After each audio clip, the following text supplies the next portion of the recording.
जय हिंद बच्चों, वेलकम टू प्यारेज द फ्यूचर एकेडमी। बच्चों, आज से हम लोग क्लास 10th मैथ पढ़ने वाले हैं। तो आप लोगों के सामने कुछ बातें हैं जो आप लोग देख लीजिए। समझना ये है कि जैसे हम लोग क्लास 10th की जब मैथ स्टार्ट करते हैं तो हमारे सामने जो पहला चैप्टर आता है वो हमारा होता है वास्तविक संख्या। तो इसी के बारे में हम लोग पढ़ेंगे। पढ़ाई स्टार्ट करें इससे पहले हम कुछ बेसिक बातें आपको बताना चाहते हैं कि जो हमारे पढ़ाई का तरीका होगा, जैसे हम पढ़ाएंगे और आप लोगों को वैसे पढ़ना है, उसके देखने के लिए देखिए, सबसे पहले जब हम लोग बात करेंगे किसी भी चैप्टर की, जब हम लोग शुरुआत करेंगे, कोई भी चैप्टर जब हम लोग शुरुआत करेंगे, सबसे पहले बच्चा उसका बेसिक इंट्रोडक्शन हम लोग देखेंगे। उसका हम लोग बेसिक इंट्रोडक्शन देखेंगे। बेसिक इंट्रोडक्शन का मतलब ये होता है कि उस चैप्टर में कौन कौन सी टर्म का हम लोग इस्तेमाल करने वाले हैं, कौन कौन सी टर्म आएंगी जिनको आप लोगों को जानना समझना बहुत जरूरी है। अगर ये सारी चीजें आप लोग जान लेंगे तो जब एक्सरसाइज में हम लोग जाएंगे और क्वेश्चन करेंगे तो बहुत ज्यादा आसानी होगी हम लोगों को क्वेश्चन को टैकल करने के लिए।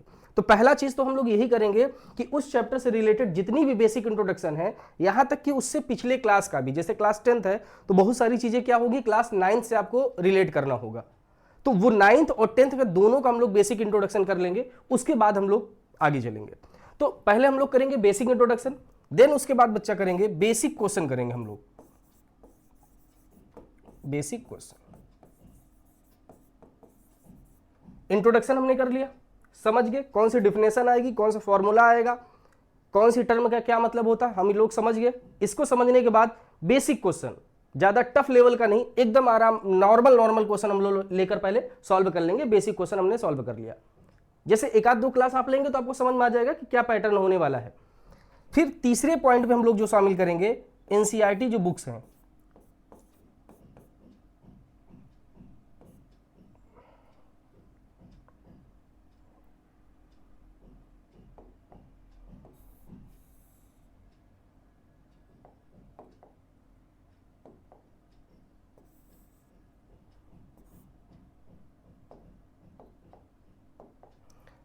यहां पे जो एनसीईआरटी बुक है, एनसीईआरटी बुक में जितने भी क्वेश्चन दिए गए हैं सारे क्वेश्चन को हम लोग सॉल्व कर लेंगे। पहले हम लोग इंट्रोडक्शन करेंगे, फिर बेसिक क्वेश्चन करेंगे, फिर एनसीईआरटी के जितने भी क्वेश्चन रहेंगे उनको हम लोग सॉल्व कर लेंगे। उसके बाद बच्चा हम लोग आरडी और आरएस के जो इंपॉर्टेंट क्वेश्चन होते हैं, जो एग्जाम के पॉइंट ऑफ व्यू से इंपॉर्टेंट होते हैं, उनके बारे में हम लोग आरडी और आरएस के बारे में बात करेंगे। जब यहां ये हम लोग सॉल्व करेंगे तो इसमें हम लोग बच्चा एमसीक्यू का अलग क्लास रखेंगे और क्वेश्चन जो सॉल्व करने वाले क्वेश्चंस होते हैं उनको हम लोग अलग कर देंगे।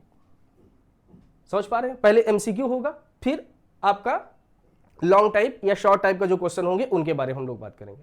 इतना बात करने के बाद हमारा जो चैप्टर होगा वो कंप्लीट होगा। समझ पा रहे हैं? कोई भी चैप्टर पढ़ने का यही हमारा प्रोसेस रहेगा। ठीक है, तो आज की क्लास हम लोग स्टार्ट करते हैं, जो कि आपको पता है पहला चैप्टर कौन सा है, वास्तविक संख्या, रियल नंबर। अब रियल नंबर में क्या करना है, बहुत सारी डिफिनेशंस होती हैं, जैसे कि आप इसमें देखिए, इसके नाम में क्या लगा है बच्चा, नंबर लिखा हुआ है। तो हम लोग अब सबसे पहले तो हमारा यही कॉन्सेप्ट है कि नंबर, कितने नंबर का इस्तेमाल होता है, कौन कौन से नंबर हम इस्तेमाल करते हैं, उन नंबर के बारे में हम जानने की करते हैं। तो चलिए स्टार्ट करते हैं। देखिए, ये हमारी पहली स्लाइड है, ये सारा आपको ऐसे मिलेगा, ये पीडीएफ भी आप लोगों को मिल जाएगी। कैसे मिलेगी उसके लिए थोड़ा सा वेट करिए, मैं आपको लास्ट में बता दूंगा। ये सारा है, तो पहले हम लोग इनके डिफिनेशंस के बारे में बात करेंगे, कौन सी संख्याएं क्या होती हैं, उसके बाद आगे बात करेंगे। देखिए यहां पे जैसे पहले आपको लिखा है, पहला ही स्लाइड में प्राकृतिक संख्या लिखी है। आप लोग अच्छे से, सब लोग को पता होगा कि प्राकृतिक संख्याएं क्या होती हैं। प्राकृतिक संख्याएं क्या होती है बच्चा, नेचुरल नंबर क्या होता है, हम बात करेंगे नेचुरल नंबर के बारे में। नेचुरल नंबर, देखिए हम लोग गिनती स्टार्ट करते हैं, गिनती गिनते हैं ना, तो अगर मैं आपसे बोलता हूं कि बच्चा कि आप लोग किसी भी चीज की काउंटिंग करिए, सपोज आप अपने क्लासरूम में बैठे हैं, मैं कहूं कि उस क्लासरूम में कितने टोटल बच्चे हैं, आप उनकी काउंटिंग करिए, तो आप उनकी काउंटिंग कहां से स्टार्ट करते हैं, एक से। कहेंगे 1 2 3 4 5, ये ऐसे ही काउंटिंग करते हैं क्या, और काउंटिंग करने का कोई तरीका है, ऐसे ही करते हैं ना। तो ये जो हम लोग कह रहे हैं ना, 1 2 3 4, यही हमारे जो होते हैं बच्चा, यही नेचुरल नंबर होते हैं। हम ऐसा कह सकते हैं इसके डेफिनेशन के रूप में, गणना के लिए प्रयोग की जाने वाली जो संख्याएं होती हैं उन्हीं को हम नेचुरल नंबर कहते हैं, मतलब सब प्राकृतिक संख्याएं कहते हैं। गणना, गणना मतलब गिनती के लिए इस्तेमाल की जाने वाली, जैसे ये है 1 2 उंगली हमारे होती है 1 2 3 4 5, तो गिनती कर रहे हैं कि नहीं कर रहे हैं, तो ये जो गिनने वाली संख्याएं होती हैं इन्हीं को हम कहते हैं प्राकृतिक संख्याएं। इनकी शुरुआत कहां से होती है बच्चा, तो आप कहेंगे सर इसकी शुरुआत तो 1 से होती है। तो बात यही आती है कि क्या जीरो, जीरो भी तो होता है, लेकिन सोचिए क्या जीरो गिनती में आता है? क्या अगर मैं कहूंगा कि आप लोग गिनती गिनिए या किसी की चीज की आप गणना करिए, काउंटिंग करिए, तो क्या आप काउंटिंग करते हैं ऐसे? जीरो, जीरो तो नहीं बोलते, आप कहेंगे 1। तो क्या जीरो प्राकृतिक संख्या है? तो दिमाग में इसको बैठा लीजिए, जीरो प्राकृतिक संख्या नहीं होती है। फिर आपके दिमाग में आएगा कि अगर जीरो प्राकृतिक संख्या नहीं होती है तो क्या होता है? तो भाई साहब अभी तो बहुत सारे नंबर आपको पढ़ने हैं, उसमें कहीं ना कहीं जीरो को हम एडजस्ट कर देंगे, ठीक है। तो अभी आपको अपने दिमाग में रखना है कि जितनी भी गिनती वाली संख्याएं होती वही प्राकृतिक संख्याएं होती, और सबसे छोटी प्राकृतिक संख्या मतलब स्टार्टिंग प्राकृतिक संख्या की कहां से होती है? 1 से होती है। तो हम ये कह सकते हैं एक सबसे छोटी प्राकृतिक संख्या होती है। लीस्ट नेचुरल नंबर आपका क्या होता है? 1 होता है। फिर उसके बाद 2 3 4 5 6, अब इसकी अंत कहां है? देखो गिनते जाइए, 4 5 6 7 8, मैं गिनते चला जाऊंगा, इस बिल्डिंग के बाहर चला जाऊंगा, लेकिन नंबर कंप्लीट नहीं होंगे। 1000 लाख करोड़ 10 करोड़ कहीं तक आप चले जाएंगे, कभी भी ये गिनती कंप्लीट नहीं होती। तो बात आती है कि सबसे बड़ा नेचुरल नंबर कौन सा होगा सर? तो भाई साहब सबसे बड़ा नेचुरल नंबर कोई नहीं होता है। अगर आपसे कोई बोलता है कि सबसे बड़ा नेचुरल नंबर, तो बता दीजिए सबसे बड़ा नेचुरल नंबर हो ही नहीं सकता। क्योंकि जैसे मैं अगर आपसे कहूंगा कि सबसे बड़ा नंबर आप बताइए, आप अपनी लाइफ का सबसे बड़ा नंबर लिख डालिए। आपने सपोज दैट लिखने की कोशिश की, आपने बहुत सारा नंबर लिख दिया इसमें, और उसमें मैं सिर्फ एक ऐड कर देता हूं तो उससे बड़ा संख्या मिल जाएगी। फिर अगर उसमें आप एक ऐड कर देंगे तो उससे बड़ी संख्या मिल जाएगी। बात समझ पा रहे हैं नहीं? तो अपने दिमाग में बैठा लीजिए, सबसे छोटी प्राकृतिक संख्या 1 होती है, और सबसे बड़ी प्राकृतिक संख्या के बारे में हम बता ही नहीं सकते, उनका अस्तित्व ही नहीं है। समझ में आ गया? तो इसमें देखिए कुछ चीजें लिखी हैं जिसको आप लोग देख लीजिए। जैसे देखिए डेफिनेशन में क्या लिखा है, प्राकृतिक संख्याएं वे संख्याएं होती हैं जिनका उपयोग हम गिनती करने के लिए करते हैं, गिनती करने के लिए, जिसको मैंने आपको समझा दिया। वो देखो 1 से शुरू होती है और कहां तक जाती है बच्चा? अनंत तक जाती है। 1 से शुरू होगी अनंत तक, जितनी बातें हम लोग किए हैं वही इसमें लिखा हुआ है। उदाहरण के रूप में मैंने आपको बता दिया।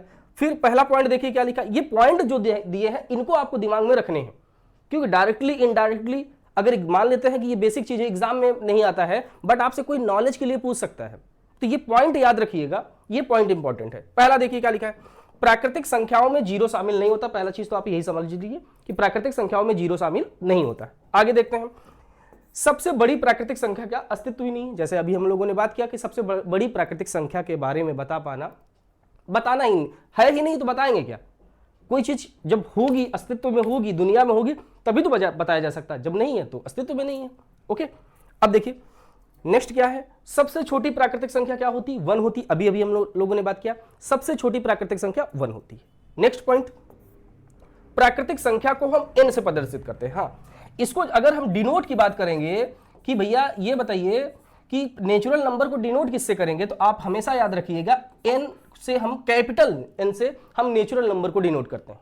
कहीं अगर ऐसे लिखा मिला गया बच्चा आपको, देखिए ऐसे कि n equal 1 2 3 dot dot dot है, तो ये जो बच्चा है ना, ये नेचुरल नंबर का एक फैमिली है, एक ग्रुप है, एक सेट है, एक समुच्चय है।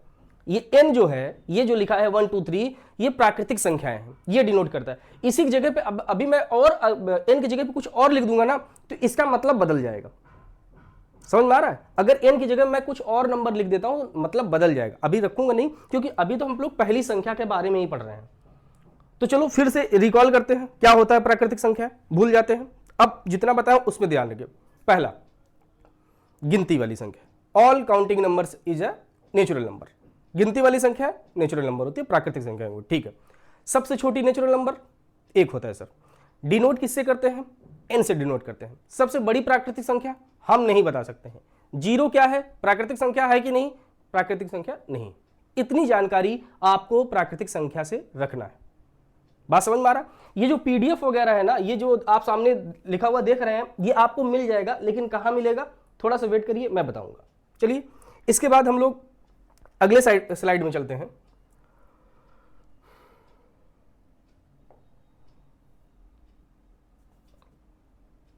देखिए अब यहां पर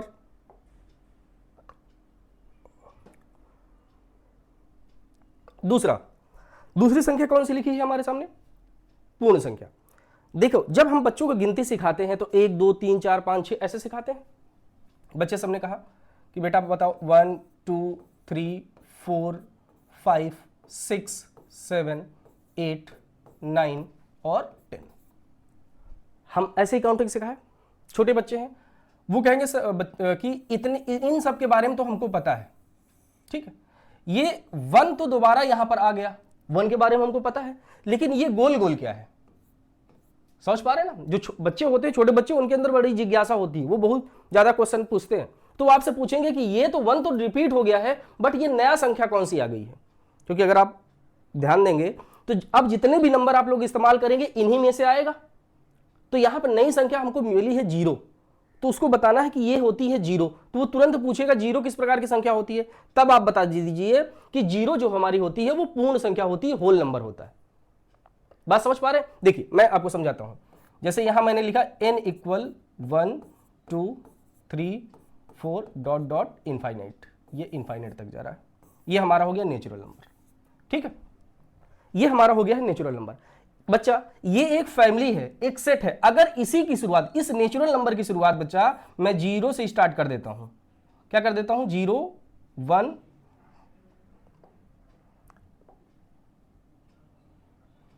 0 1 1 2 3 3 4 डॉट डॉट डॉट। तो ये जो फैमिली बन जाएगी ना बच्चा, ये फैमिली बन जाएगी हमारा होल नंबर का।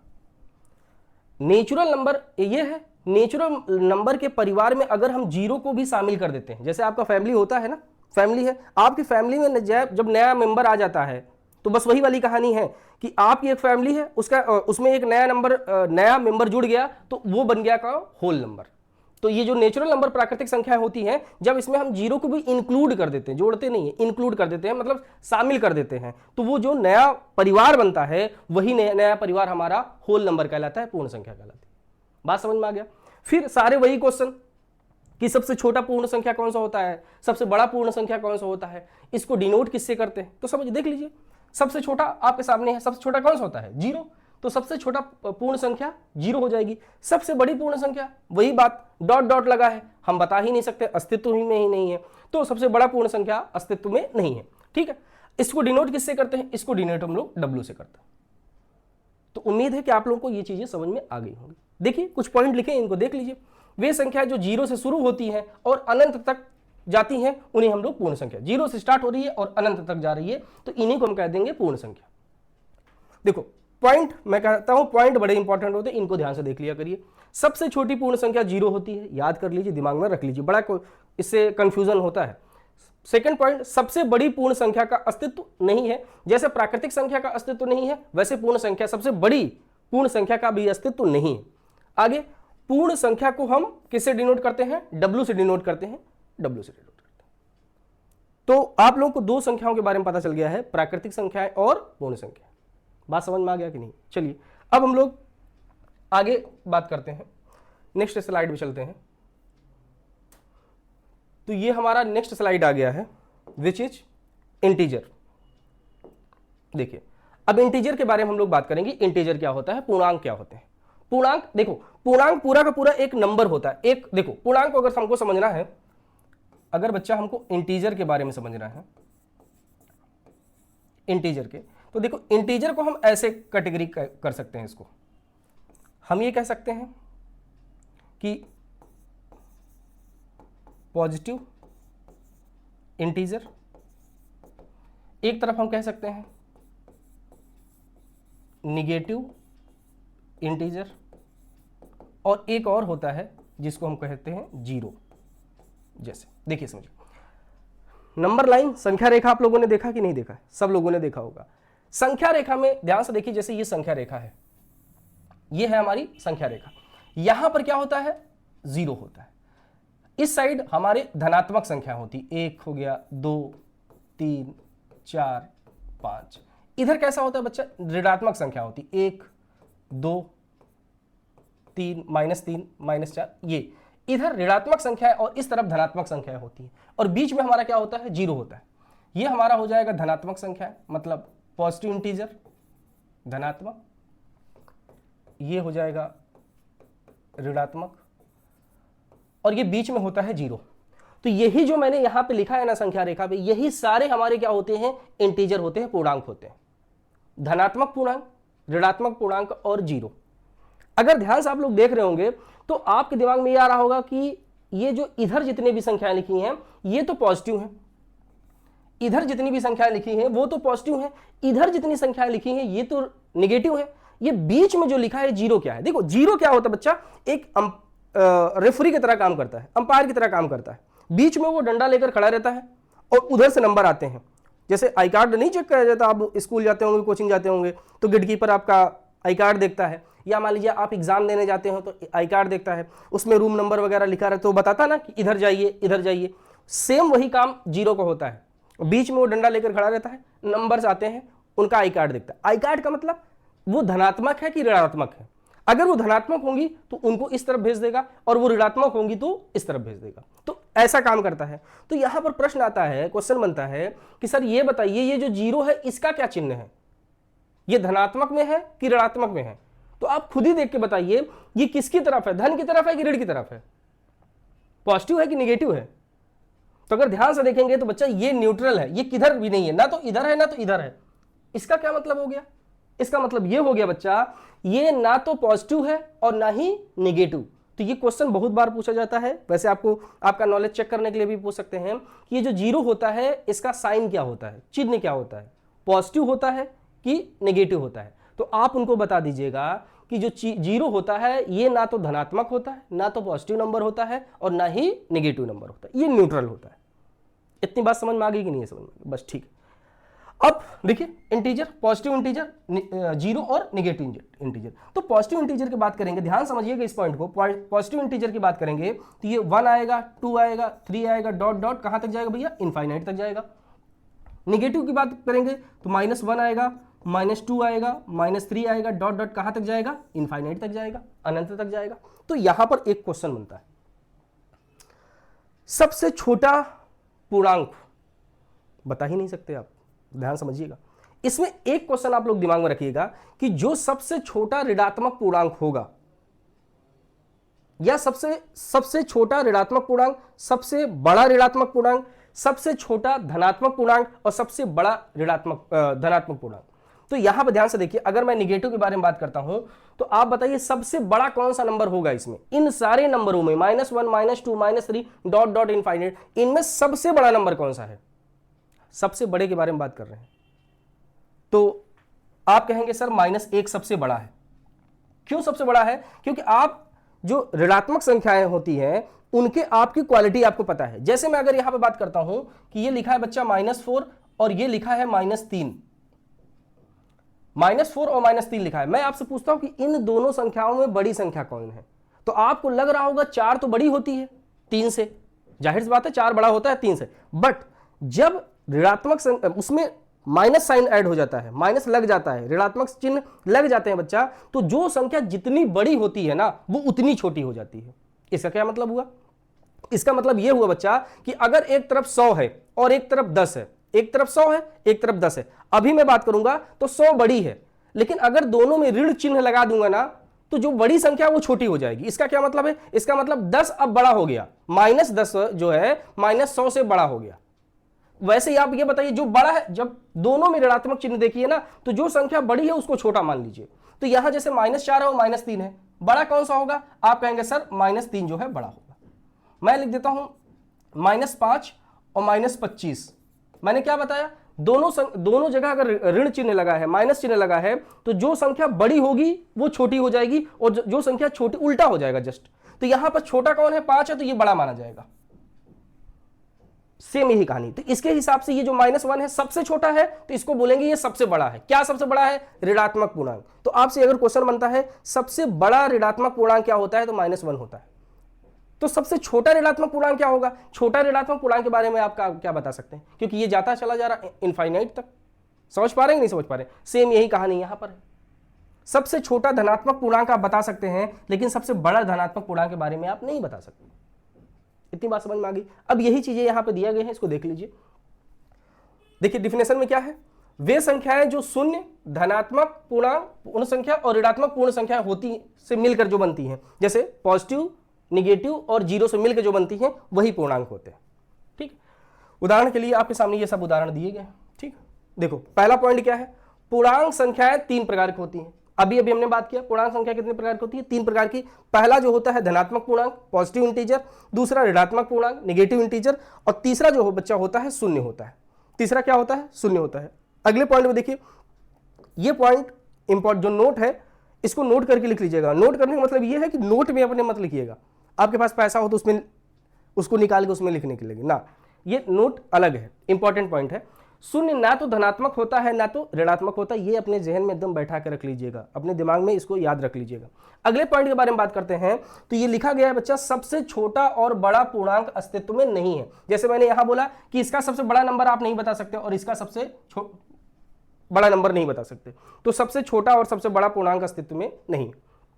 फिर अगला, सबसे बड़ा, देखिए यहां पर सबसे बड़ा ऋणात्मक पूर्णांक बताइए। अब ये क्वेश्चन आपको बताना है, मैंने इसमें हिंट्स भी दे दिया है, लेकिन ये क्वेश्चन मैं आपके लिए छोड़ दे रहा हूं और इसको कमेंट करके सारे बच्चे बताएंगे क्या, कि सबसे बड़ा ऋणात्मक पूर्णांक बताइए। सबसे बड़ा ऋणात्मक पूर्णांक क्या होता है, मैंने समझाया भी है, बट आपके मैं याददाश्त पे छोड़ दे रहा हूं कि कितना याद है, और इसको आप कमेंट करके जरूर बताइएगा। मैं एक अगले क्लास में जो बच्चे कमेंट किए रहेंगे मैं उनका नाम यहां सबसे पहले लूंगा, उसके बाद क्लास स्टार्ट करूंगा।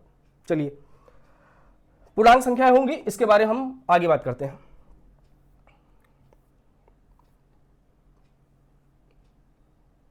देखिए, अगला जो पॉइंट आपके सामने दिया है भैया, वो है परिमेय संख्या।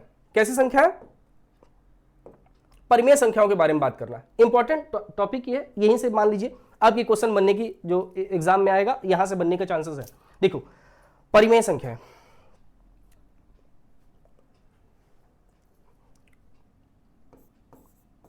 Rational number.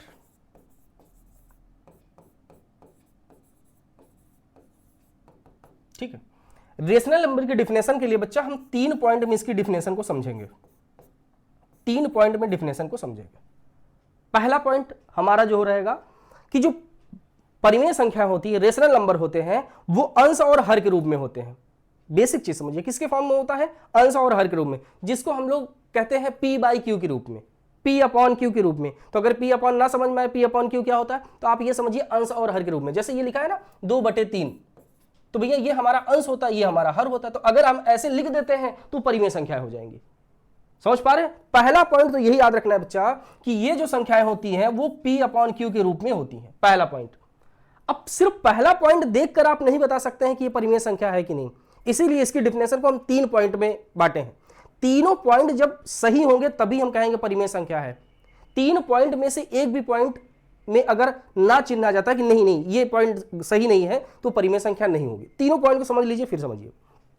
पहला पॉइंट क्या है, P बाई Q के रूप में। मतलब अगर कोई भी संख्या ऐसी है जिसको हम अंश और हर के रूप में लिख सकते हैं, मतलब P अपॉन Q के रूप में लिख सकते हैं, तो हमारी रेशनल नंबर होता है, परिमेय संख्या होती है। ठीक। दूसरा पॉइंट क्या होता है बच्चा, कि यहां पर जो Q की वैल्यू 0 नहीं होनी चाहिए। दूसरा पॉइंट क्या होता है, Q की वैल्यू 0 नहीं होगी। इसका मतलब इधर देखते जाइए, जैसे एग्जांपल, जैसे मैंने यहां पर लिखा 2/3। मैं आपसे पूछता हूं बताइए 2/3 परिमेय संख्या है? आप कहेंगे सर अभी तक जितना आपने बताया उसके हिसाब से तो है, क्योंकि ये P/Q के फॉर्म में भी है, मतलब अंश और हर के रूप में भी है, और Q की वैल्यू 0 नहीं है। Q का मतलब जो हर होता है, जो हर नीचे जो लिखा रहता है उसकी वैल्यू 0 नहीं होनी चाहिए। तो यहां पे सर जो ये नीचे जो नंबर लिखा है इसकी वैल्यू भी 0 नहीं है, इसका मतलब ये परिमेय संख्या है, हम कह सकते हैं। ठीक, अच्छी बात है। आगे देखते हैं, जैसे मैंने यहां पर लिखा 3/7। मैं आपसे पूछता हूं बताइए क्या ये परिमेय संख्या है? तो आप डिफिनेशन पे जाइए। पहला पॉइंट क्या लिखा है मैंने, अंश और हर के रूप में, P अपॉन Q के रूप में। क्या ये P अपॉन Q के रूप में है? आप कहेंगे हाँ सर है। दूसरा पॉइंट, Q की वैल्यू 0 नहीं होनी चाहिए। बताइए Q की वैल्यू 0 नहीं है ना? आप कहेंगे हाँ सर 0 नहीं है। मतलब दोनों पॉइंट, जो दोनों डिफिनेशन है, इस पे ये सटीक बैठ रही है, इसके लिए हम कह सकते हैं कि परिमेय संख्या है। आगे चलते हैं। फिर मैंने यहां पर लिख दिया 7/0, 7/0 मिलाइए। तो आप कहेंगे सर ये जो संख्या है ये अंश और हर के रूप में तो लिखा है, मतलब पहला वाला पॉइंट से ये सही है, अंश और हर के रूप में है। दूसरा पॉइंट करिए, तो आप कहेंगे सर यहां पर Q की वैल्यू 0 है, जबकि Q की वैल्यू 0 नहीं होना चाहिए। इसका मतलब ये परिमेय संख्या है कि नहीं है? पहली डिफिनेशन से तो है। तो यही चीजें होती है कि आप अधूरा पढ़े रहते हो, आपको पढ़ाया जाता है कि जैसे संख्या जिसको p बाई क्यू के रूप में लिखते हैं तो वो परिमेय संख्या होती है, उस हिसाब से ये परिमेय संख्या है। लेकिन जब इसका दूसरा पॉइंट हम लोग देखेंगे, जहां क्या है, q की वैल्यू 0 नहीं होनी चाहिए और यहां पर q की वैल्यू 0 है, इसका मतलब बच्चा आप समझ गए होंगे ये परिमेय संख्या नहीं। समझ में आया? अगला पॉइंट हमने लिख दिया है 0/3। एक सेकंड बच्चा,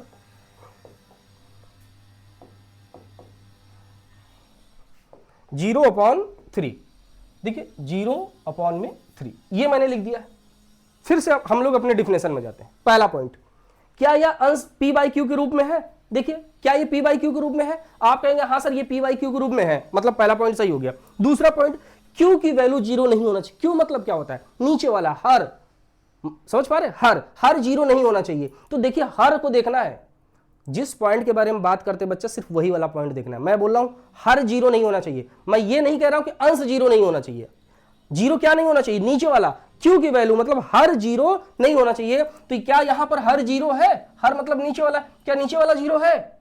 आप कहेंगे सर 0 नहीं है, लेकिन आप लोग की गलती क्या रहती है, आपको जो पॉइंट बताया जाता है ना उसके अलावा भी आप सोचने लगते हो। आप सोच रहे हो सर ऊपर तो 0 लिखा है, तो भाई साहब ऊपर 0 लिखा है, क्या मैं ऐसा कह रहा हूं क्या कि अंश 0 नहीं होना चाहिए? मैं तो सिर्फ बात किसकी कर रहा हूं, हर 0 नहीं होना चाहिए। तो इसके हिसाब से पहला वाला पॉइंट तो सही है, अंश और हर के रूप में है। दूसरा वाला पॉइंट भी सही है, q की वैल्यू 0 नहीं होना चाहिए। इसका मतलब ये जो 0/3 है ये क्या हो जाएगा? आप कहेंगे सर परिमेय संख्या हो जाएगी। समझ में आ गया? अब यहीं पे लगे हाथ, दोनों पॉइंट को समझ लीजिए। देखो जैसे 0 के बटे में कोई संख्या जब आ जाती है तो इसका जो मान होता है बच्चा वो 0 होता है। 0 का मान में कोई भी संख्या आ गई, 2 आ गए, 5 आ गया, 10 आ गया, -15 आ गया, 50 आ गया, कुछ आ गया, उसका आंसर क्या हो जाएगा? 0। समझ में आ गया? दूसरा वाला पॉइंट आपको दिमाग में रखना है कि अगर किसी नंबर के नीचे 0 हो जाएगा तब, अगर ऐसा हो सकता है तो ऐसा भी तो हो सकता है। इसका रेसिप्रोकल करेंगे, उल्टा करेंगे तो 7/0 हो जाएगा। तो 7/0 को क्या लिखें? 0 लिख दो? नहीं, 7/0 को आप नॉट डिफाइंड कहेंगे या अपरिभाषित कह देंगे, अपरिभाषित। ठीक है, ये पॉइंट आपको दिमाग में रखने हैं। ये नॉट डिफाइंड होता है। अगर किसी भी नंबर के डिनोमिनेटर में हर में 0 आ जाता है तो वो नॉट डिफाइंड होता है, उसको हम एक्सप्लेन नहीं कर पाएंगे, तो वो होता है 0, अपरिभाषित। समझ में आ गया ये 2 पॉइंट? अब देखो तीसरा पॉइंट पे चलते हैं। तीसरा पॉइंट होता है कि where p and q are integer. मतलब तीसरा वाला पॉइंट में क्या लिखा है? जहां p और q क्या होने चाहिए? इंटीजर का मतलब पूर्णांक होने चाहिए। p और q क्या होने चाहिए भाई साहब? पूर्णांक होने चाहिए। अब ये वाला पॉइंट सबसे इंपॉर्टेंट है, जहां मैं जब पढ़ता था मुझे बड़ा डाउट होता था। बात समझ पा रहे हो? तो ये जो तीसरा वाला पॉइंट है ये क्लियर करेगा सही पे। देखो जैसे आपके सामने मैं कुछ एग्जांपल रखता हूं। जैसे मैंने लिखा √2/3। चलिए देखिए, सोचिए जरा, मैं बोलूं उससे पहले आप लोग सोचिए जरा ये क्या हो सकता है। वीडियो को रोक के आप लोग पहले सोच लीजिएगा, उसके बाद आगे देखिएगा। सब लोग पहले सोच लीजिए कि परिमेय संख्या है कि नहीं। मैं आगे बता रहा हूं लेकिन आप वीडियो रोकिए, जब आंसर आपको आ जाए तब मेरे आंसर तक आप जाइएगा। चलिए देखते हैं। तो अगर ये परिमेय संख्या तो मैं 3 पॉइंट को देखकर ही बताऊंगा, देखते ही नहीं बताऊंगा। आपकी सबसे बड़ी कमी ये होती है आप जल्दबाजी की कोशिश करते हैं। आराम से रुको। परिमेय संख्या के बारे में 3 पॉइंट इंपॉर्टेंट है। अगर तीनों पॉइंट सही है तब वो परिमेय संख्या होगी। तीनों पॉइंट में से कोई भी एक गड़बड़ हो जाएगा तो परिमेय संख्या नहीं होगी। देखिए पहला पॉइंट क्या है कि वह p/q के रूप में होना चाहिए, मतलब वो अंश और हर के रूप में होना चाहिए। देखिए क्या इसमें अंश और हर है? सबको पता है हाँ इसमें अंश और हर है। इसका मतलब पहले वाले पॉइंट से ये परिमेय संख्या है। बिल्कुल सही। चलिए आगे चलते हैं। दूसरा पॉइंट देखिए, q की वैल्यू 0 नहीं होनी चाहिए, मतलब जो हर है वो 0 नहीं होना चाहिए। बात तो बिल्कुल सही है, हर हमारा 0 नहीं है, इसका मतलब ये परिमेय संख्या है। अभी तक की डिफिनेशन से तो ये पता चल रहा है कि ये परिमेय संख्या है। आगे चलो। ठीक है, तो ये 3 पॉइंट आपको दिमाग में रखने हैं कि p और q का फॉर्म में होना चाहिए, मतलब इस फॉर्म में होना चाहिए, और q की वैल्यू 0 नहीं होना चाहिए। और तीसरा पॉइंट क्या है कि जहां p और q क्या होने चाहिए बच्चा, पूर्णांक होने चाहिए। ये आपका ये जैसे 2/3 है, तो इसमें ध्यान से देखिए 2 अंश है और 3 हर है, तो ये p/q के फॉर्म में है, पहला पॉइंट। दूसरा पॉइंट, q की वैल्यू 0 नहीं है। तीसरा वाला जो पॉइंट है, p और q दोनों क्या होने चाहिए, पूर्णांक होने चाहिए। समझ में आ गया। अब देखिए जैसे इसके एग्जाम्पल में आप लोग देखिए, इसके एग्जाम्पल में देखिए 5/7 दिया गया है, 7/2 0 5 -7 और यहाँ पे देखें कि √4। तो यहाँ पे ध्यान से देखिए, जैसे यहाँ पे हमने अभी ये जैसे √2/3 लिया था, √2/3, और इसके बारे में हम लोगों ने बात किया था कि जैसे ये √2/3 है तो √2 और ये 3 ये दोनों p/q के फॉर्म में है। पहला पॉइंट तो सही था। दूसरा पॉइंट क्या था बच्चा, p और q हमारे क्या होने चाहिए, पूर्णांक होने चाहिए। तो देखिए ये √2 पूर्णांक नहीं है, यहां पर q तो पूर्णांक है लेकिन p पूर्णांक नहीं है, इसलिए वाली जो संख्या हो जाएगी ये आपका परिमेय संख्या नहीं होगी। तो फिर यहां पर बात आती है कि सर यहां पे √4 है तो इसको आपने परिमेय कैसे कह दिया। तो समझिए कि जो रूट वाली संख्याएं होती है जिसमें अंडर रूट लगा होता है, उसमें कुछ संख्या परिमेय होती है और कुछ संख्या परिमेय नहीं होती। तो परिमेय कौन सी होगी, जिसका वर्गमूल निकल जाए। जैसे 4 का अगर आप लोग वर्गमूल निकालेंगे बच्चा तो कितना आएगा, 2 आएगा। √9 है, √9 का वर्गमूल निकालेंगे कितना आएगा, 3 आएगा। √16 है, √16 का वर्गमूल निकालेंगे कितना आएगा, 4 आएगा। तो ये जो संख्याएं हैं इनका वर्गमूल निकल जा रहा है, मतलब ये जो अंडर रूट है ये अंडर रूट गायब हो जा रहा है, तब ये परिमेय संख्या होगी। अगर इसके अलावा कोई संख्या आ जाए, जैसे √20 दिया गया है, √20 है, तो 20 का जब गुणनखंड आप लोग करेंगे तो ये 2 से कटेगा कितनी बार में, 10 से। ये 2 से कटेगा 5 बार में, और देखिए 2 से कटेगा 5 बार में, और ये 5 कटेगा 1 बार में। समझ में आ रहा है कि नहीं आ रहा है। तो इसका देखो 20 के गुणनखंड में क्या आया, 2×2×5 आया। ठीक है, ये तो देखो इसका पेयर बाहर बन गया तो ये बाहर चला गया, लेकिन √5 का पेयर नहीं बना है, तो √5 जो है आपका ऐसे ही रहेगा। तो यहां पर इसका मतलब √20 की जो वैल्यू आई है वो कितनी आई है, 2√5। इसका मतलब जो √20 है वो आपकी परिमेय संख्या नहीं है। तो परिमेय संख्या नहीं है तो क्या है, उसको बोलेंगे हम लोग अपरिमेय संख्या। देखिए अपरिमेय संख्या के बारे में अगले स्लाइड में चलते हैं। देखिए यहां पर दिया गया है वे संख्या जिनको 2 पूर्णांक के अनुपात में हम लोग नहीं लिख पाएंगे, 2 पूर्णांक के अनुपात में हम लोग नहीं लिखेंगे, उन्हीं को हम लोग क्या बोल देंगे भाई साहब, परिमेय संख्या है, सॉरी अपरिमेय संख्या है। ठीक है, 2 पूर्णांक के अनुपात के रूप में ये चीज है। ठीक है, वो हो जाएगी हमारी अपरिमेय संख्या। मतलब ऐसे ये अगर 2 में से कोई एक भी पूर्णांक नहीं रहा, पूर्णांक नहीं हुआ, वो ही हो जाएगा अपरिमेय। तो अपरिमेय, परिमेय के लिए पूर्णांक होना जरूरी है और अपरिमेय के लिए पूर्णांक नहीं होना चाहिए। देखो ये पूर्णांक नहीं है, पूर्णांक नहीं है तो क्या हो जाएगा, अपरिमेय हो जाएगा। सबसे इंपॉर्टेंट पॉइंट आता है इसमें पाई। जो पाई होता है बच्चा, पाई कैसी संख्या होती है, याद रखिए कि एग्जाम में बहुत बार क्वेश्चन आया है। पाई कैसी संख्या होती है, पाई हमारी अपरिमेय संख्या होती है, पाई हमारी अपरिमेय संख्या होती है। और पाई का जो मान होता है 22/7, ये कैसा होता है, तो ये हमारा परिमेय होता है। क्योंकि देखो इसको हम अंश और हर के रूप में लिख पा रहे हैं, पहला पॉइंट। दूसरा पॉइंट, q की वैल्यू 0 नहीं है, और तीसरा पॉइंट 22 और 7 दोनों हमारे पूर्णांक होते हैं। समझ में आ गया। तो इस प्रकार से हमारा अपरिमेय संख्या हो गई। ठीक है, अब इसके बाद हम लोग आगे चलते हैं। अब यहां पे देखिए आपके सामने दिया गया है भाज्य संख्या। अब इसको समझिएगा थोड़ा सा कि भाज्य संख्याएं क्या होती हैं, और भाज्य संख्याओं के बारे में देखिए। कंपोजिट नंबर,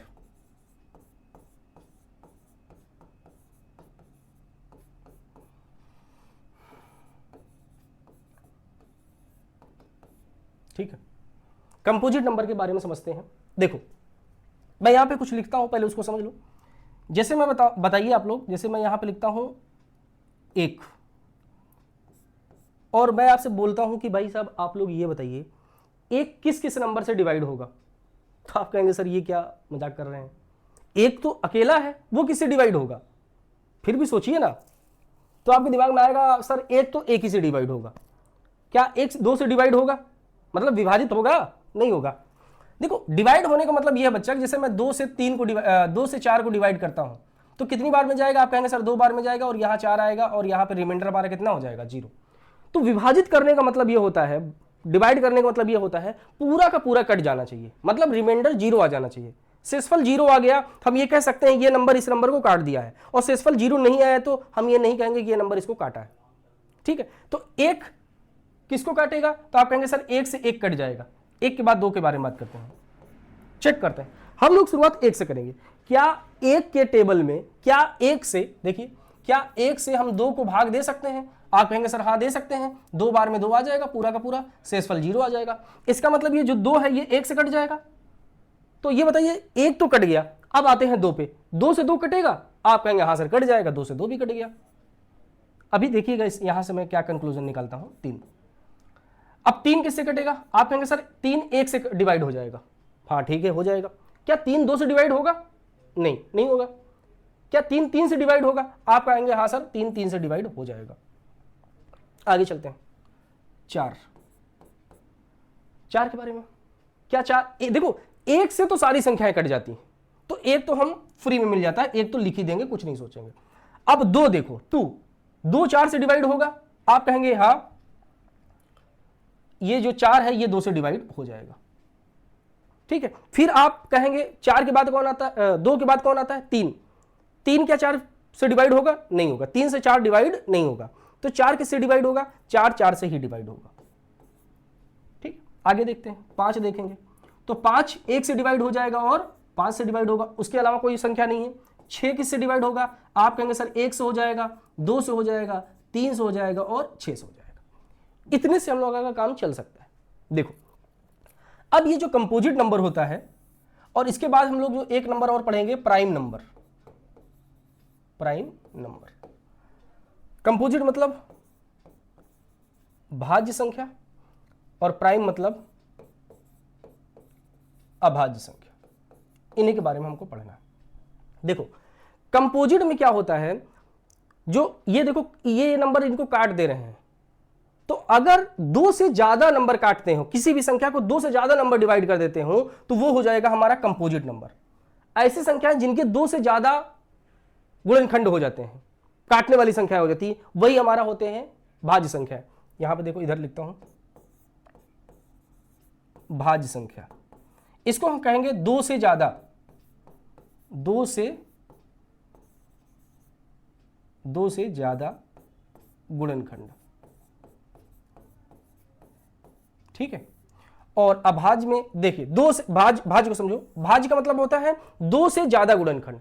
तो यहां पर ध्यान से देखिए कौन सी ऐसी संख्या है जिसके 2 से ज्यादा गुणनखंड है। 2 से ज्यादा, ध्यान से वर्ड पे देखो, 2 से ज्यादा, सिर्फ 2 नहीं, 2 से ज्यादा। तो देखो 1 के कितने गुणनखंड है? 1 के तो 1 ही गुणनखंड है। 2 के कितने गुणनखंड है? 2 के 2 गुणनखंड है। 3 के कितने गुणनखंड है? इसके भी 1 और 3 मतलब 2 ही गुणनखंड है। 4 के कितने गुणनखंड है? 1 2 3, 3 गुणनखंड है। तो ये जो 4 के 3 गुणनखंड है, ये 2 से ज्यादा हुए कि नहीं हुए? हाँ, 2 से ज्यादा गुणनखंड हो गए। 4 के 2 से ज्यादा गुणनखंड हो गए। इसका क्या मतलब हुआ? 4 को हम भाज्य संख्या कह सकते हैं कि नहीं कह सकते? आप कहेंगे सर हाँ, भाज्य संख्या 4 कह सकते हैं। भाज्य संख्या क्या होती है? जिनके 2 से ज्यादा गुणनखंड हो। ठीक है, तो यहां पर ध्यान से देखो ऐसी कौन सी संख्या है जिनके 2 से ज्यादा गुणनखंड आपको दिख रहे हैं? देखो इसके 2 हैं, इसके 2 हैं, इसके भी 2 हैं। 2 ही संख्या, बोर्ड पे जितनी संख्याएं लिखा है मैंने, उनमें 2 ही संख्या है जिनके 2 से ज्यादा गुणनखंड है। पहला है 4 और दूसरा है 6। तो इसका मतलब 4 हो गया, 6 हो गया, 10 हो गया, ये सारी संख्याएं कैसी होती हैं? भाज्य संख्या। समझ में आ रहा है? 2 से ज्यादा गुणनखंड है तो भाज्य संख्या है। और यहां पर देखो जो अभाज्य संख्या प्राइम नंबर मैंने लिखा है, सिर्फ 2 गुणनखंड। वर्ड पे जाइएगा जो लिखा जा रहा है, सिर्फ 2 गुणनखंड, सिर्फ 2 गुणनखंड। मतलब अब यहां पे देखो ऐसी कौन सी संख्या है जिसके सिर्फ 2 गुणनखंड है? तो देखो 1 के कितने गुणनखंड है? 1 का तो सिर्फ 1 ही गुणनखंड है। 2 के कितने गुणनखंड है? 2 के 2 गुणनखंड है, 1 और 2। समझ में आ गया? इसका मतलब इसका एग्जाम्पल की बात करेंगे तो इसका एग्जाम्पल में क्या आएगा? 2। और देखो कौन सी जिसके सिर्फ 2 गुणनखंड है? तो आप कहेंगे सर 3 के भी 2 गुणनखंड है। तो इसका मतलब 3 भी कैसी संख्या हो जाएगी? अभाज्य संख्या हो जाएगी। उसके बाद सर 5 भी अभाज्य संख्या हो जाएगी। और आगे देखेंगे 7 अभाज्य संख्या हो जाएगी, 11 अभाज्य संख्या हो जाएंगी। तो ये सारी संख्याएं अभाज्य हो जाएंगी।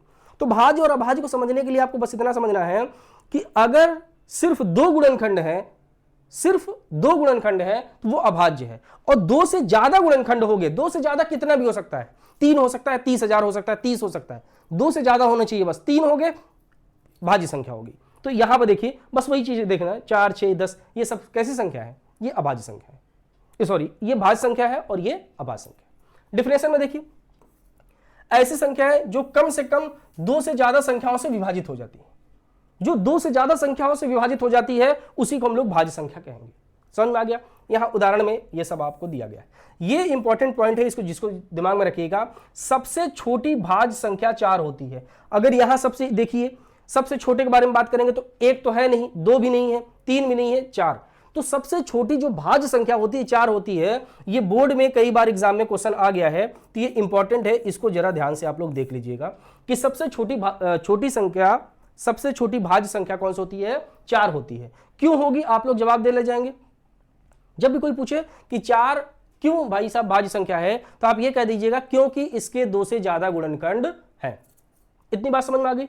चलिए इसके आगे बस वही अभाज्य संख्या लिखा है जिसके बारे में मैंने आपको यहीं पे समझा दिया। अभाज्य संख्या है सिर्फ 2 गुणनखंड। याद रखिएगा अभाज्य संख्या में सिर्फ 2 गुणनखंड होंगे, ना 2 से ज्यादा होंगे ना 2 से कम होंगे।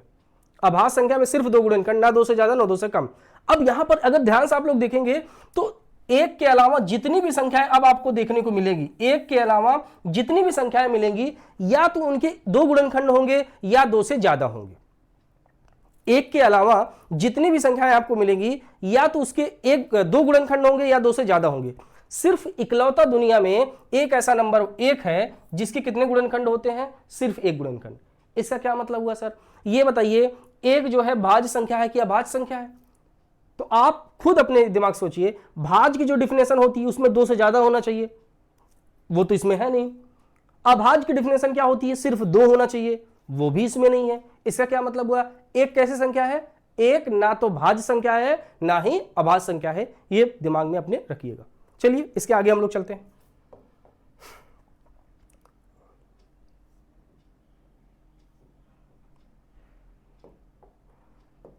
यहां पे देखिए अभाज्य संख्या के बारे में दिया गया है, अभी पढ़े हैं।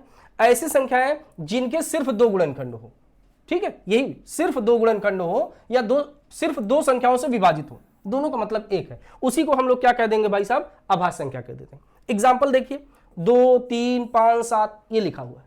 अब ये जो 3 पॉइंट है इनको ध्यान दे लीजिए। सबसे छोटी अभाज्य संख्या क्या होती है? 2 होती है। जैसे वहां पर देखा गया था सबसे छोटी भाज्य संख्या 4 थी, वैसे सबसे छोटी अभाज्य संख्या 2 होती है। और एक और पॉइंट, ये वाला पॉइंट भी याद रखिएगा, एकमात्र सम अभाज्य संख्या 2 होती है। जितनी भी संख्या आप लोग इस्तेमाल करते हो, 2 हो गया, 3 हो गया, 4 हो गया, सॉरी 4 हटा देते हैं हम लोग, 2 हो गया, 3 हो गया, 5 हो गया, ये सारा ये जो संख्या है 5 हो गया, 7 हो गया, देखो ये भी अभाज्य संख्या है, ये भी अभाज्य संख्या, ये भी अभाज्य संख्या। इसके बाद जितनी भी संख्या आएंगी सारी की सारी अभाज्य संख्या आएंगी। जितनी भी संख्या आएंगी वो अभाज्य संख्या आएंगी, विषम अभाज्य। क्या आएंगी? सब की सब विषम।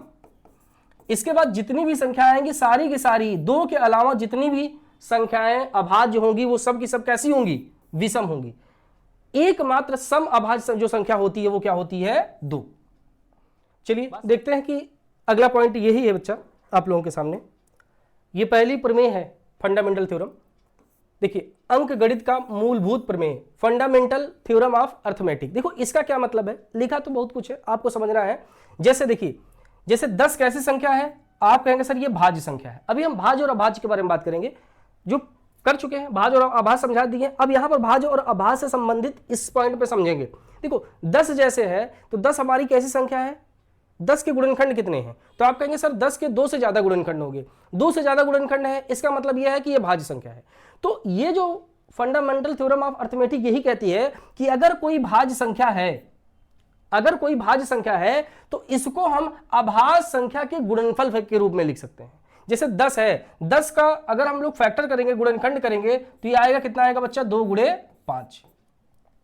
जैसे 8 हमारा है तो 8 हमारा भाज्य संख्या है, तो भाज्य संख्या का जब हम फैक्टर करेंगे, गुणनखंड करेंगे, तो ये आएगा 2 इंटू 2 इंटू 2। जैसे 6 है, 6 का अगर हम लोग गुणनखंड करेंगे तो ये आएगा 2 गुणे 3। बात समझ पा रहे हैं कि नहीं समझ पा रहे हैं? तो इसका ये थ्योरम ये कहती है कि जो हमारे पास भाज्य संख्याएं होती हैं इनको हम अभाज्य संख्या के गुणनफल के रूप में लिख सकते हैं। भाज्य संख्याओं को अभाज्य संख्याओं के गुणनफल के रूप में लिख सकते हैं। यह थ्योरम यही बताती है। मतलब अंकगणित की जो मूलभूत प्रमेय है वो उसका कहने का मतलब यह है कि जो भाज्य संख्याएं होती हैं उनको हम अभाज्य संख्याओं के गुणनफल के रूप में लिखते हैं। एग्जांपल आपके सामने देखो ये दिया गया है, ठीक है। नाम से आपको तो बड़ा टफ लग रहा होगा कि ये कौन सा थ्योरम पढ़ना है। बस ये थ्योरम और कुछ नहीं है, बस इतना ही। देखो, प्रत्येक पूर्ण संख्याओं को एक के अतिरिक्त अभाज्य संख्या के गुणनफल के रूप में दर्शाया जा सकता है। अभाज्य संख्याओं के गुणनफल के रूप में देखो, किसी भी भाज्य संख्या को, ये पहली डिफिनेशन है, इस तरीके से भी कह सकते हैं। दूसरी है कि भाज्य संख्या को अभाज्य संख्याओं के गुणनफल के रूप में लिखने का जो तरीका होता है वही हमारा ये प्रमेय कहती है। और यहां पर देखो, भले ही अभाज्य संख्या के गुणनखंडों का क्रम कुछ भी हो, क्रम बदल सकता है। मतलब जैसे ये 10 है ना, तो 10 को हम ऐसे भी लिख सकते हैं, 5 गुणे 2 भी लिख सकते हैं, ठीक है। जैसे 6 है, 6 को हम 3 गुणे 2 भी लिख सकते हैं, ठीक है। तो इनका क्रम बदल सकता है लेकिन आएगा यही अभाज्य गुणनखंड ही, ठीक। यही है, ये थ्योरम है अंकगणित का मूलभूत प्रमेय। तो उम्मीद है कि बच्चा आप लोग को जितनी पॉइंट आज हम लोगों ने बात किया है समझ में आया होगा। जो अगर कोई डाउट वगैरह आपका रहे तो उसको आप लोग कमेंट बॉक्स में कर दीजिएगा कि सर ये पॉइंट थोड़ा सा फिर समझा दीजिएगा, तो अगली क्लास की शुरुआत हम उसी पॉइंट से कर दिया करेंगे, ठीक है। कोई दिक्कत? और इस क्लास के बीच में मैंने जो एक क्वेश्चन आप लोगों से पूछा था उस क्वेश्चन को आप लोग जरूर आंसर दीजिएगा। सारे बच्चों को मैं देखूंगा कितने बच्चों ने आंसर दिया है। तो इस चीज का ध्यान रखिएगा कि जो बातें यहाँ पे कही जा रही हैं उनका आप लोग आंसर जरूर दीजिए, ठीक है। तो आज की क्लास बच्चा हम लोग यहीं तक रखते हैं। Thank you.